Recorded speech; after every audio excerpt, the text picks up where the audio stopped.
Les chiens a mangé son bébé.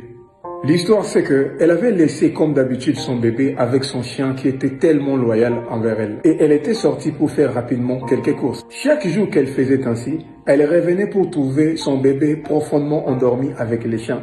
Mais ces jours-ci, quelque chose de tragique s'est produit. Quand elle est revenue, elle a découvert une scène horrible. Il y avait le désordre total, le bébé n'était plus dans son berceau, ses couches et ses vêtements étaient en lambeaux. Et il y avait les taches de sang partout dans la chambre. Sous les chocs, la femme effrayée a commencé à chercher les bébés. Elle a vu les chiens émerger sous les lits, couverts de sang de partout, se léchant la bouche comme s'ils venaient de finir un repas délicieux. La femme était persuadée que les chiens avaient mangé son bébé. Sans trop réfléchir, elle a battu les chiens à mort avec un bois. Puis, elle a poursuivi ses recherches pour au moins trouver une partie du corps de son enfant. Or, derrière le lit, se trouvaient les bébés bien en forme, qui étaient sans habits et s'amusaient avec les tapis. Et sous le lit, la femme a découvert les corps d'un serpent qui a été déchiré. Donc, c'est fait une bataille acharnée entre les chiens et les serpents. Les chiens s'est battu pour protéger les bébés contre les serpents voraces. Il était trop tard pour qu'elle se fasse amende honorable,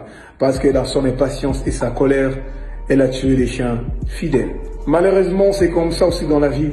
Sans trop réfléchir, on a détruit ceux-là qui nous ont aimés par nos paroles et nos actes. Sans trop réfléchir, on a jugé les autres et répandu même des mensonges à leur sujet. Sans trop réfléchir, on a condamné les autres. On s'est séparé des bonnes personnes sans comprendre leurs actions. Soyez toujours patient. Il faut prendre son temps et surtout demander à Dieu la maîtrise de soi pour éviter d'agir sous la colère. Parce que l'impulsivité sépare des amis, détruit les couples et divise les familles. J'aime un verset de la Bible qui dit « Celui qui est lent à la colère fait preuve d'une grande intelligence, mais celui qui s'énerve facilement proclame sa folie. »